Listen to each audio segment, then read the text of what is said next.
ప్రభుత్వం ఆటో డ్రైవర్లకు ఇచ్చిన హామీలను అమలు చేయకపోగా వారిపై ధరల భారాన్ని మోపుతోందని ఆటో డ్రైవర్ వర్కర్స్ యూనియన్ రాష్ట్ర ప్రధాన కార్యదర్శి వామనమూర్తి ధ్వజమెత్తారు. శనివారం ఉదయం నగరంలోని కొత్తపేటలో గల మలయలింగం భవన్లో ఏర్పాటు చేసిన మీడియా సమావేశంలో ఆయన మాట్లాడారు. డ్రైవర్లకు గత ప్రభుత్వం కంటే ఎక్కువ పథకాలు అమలు చేస్తామని చెప్పి కూటమి ప్రభుత్వం మోసం చేసిందని యూనియన్ నగర ప్రధాన కార్యదర్శి మంగా శ్రీనివాసరావు మండిపడ్డారు. ఈ సమావేశంలో నగర అధ్యక్షులు కూరాకుల రాంప్రసాద్ పాల్గొన్నారు.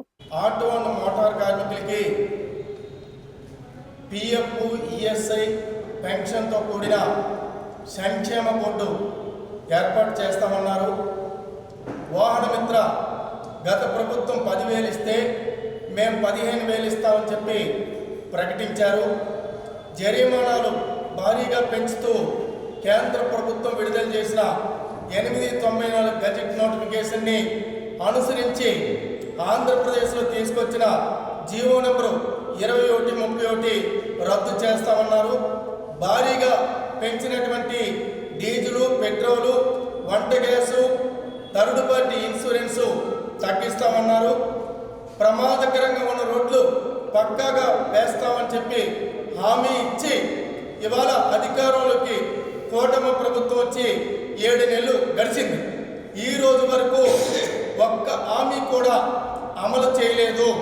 సరికదా ఇవాళ ఆటో అండ్ మోటార్ కార్మికుల మీద తీవ్రమైన ఆర్థిక భారాలు వేస్తూ ఈ జీవోలు ఏవైతే ఉన్నాయో వీటి వల్ల ఇబ్బంది పడతా ఉన్నాము.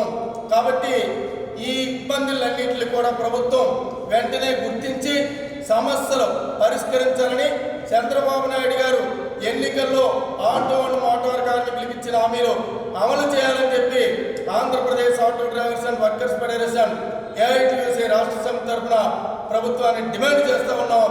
లేని పక్షంలో ఆందోళన చేపడతామని చెప్పి కూడా ప్రభుత్వానికి హెచ్చరిక చేస్తూ ఉన్నాం.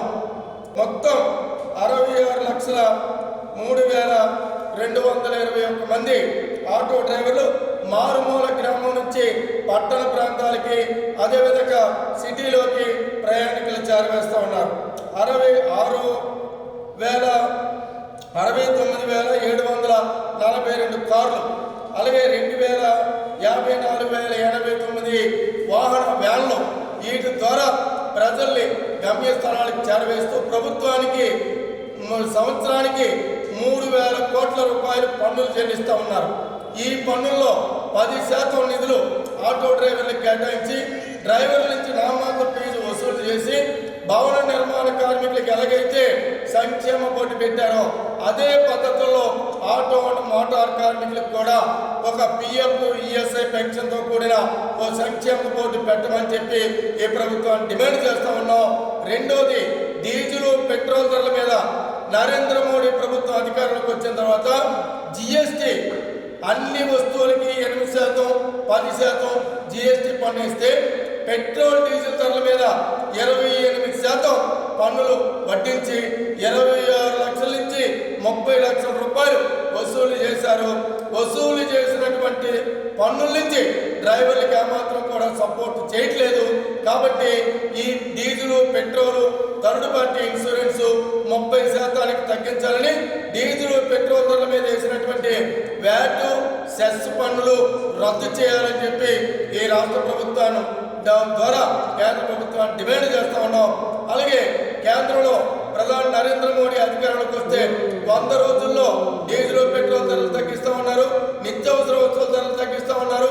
సంవత్సరానికి 2 కోట్ల మందికి ప్రభుత్వ ఉద్యోగాలు కల్పిస్తామని చెప్పినటువంటి పెద్ద మనిషి ఒక్క హామీ అమలు చేయకుండా ఇవాళ ఆటో అండ్ మోటార్ కార్మికుల పేకలకి ఉరుతాలేసే పద్ధతుల్లో 1998 మోటార్ యాక్ట్ చట్టంలో సిఆర్పిసిని సవరించి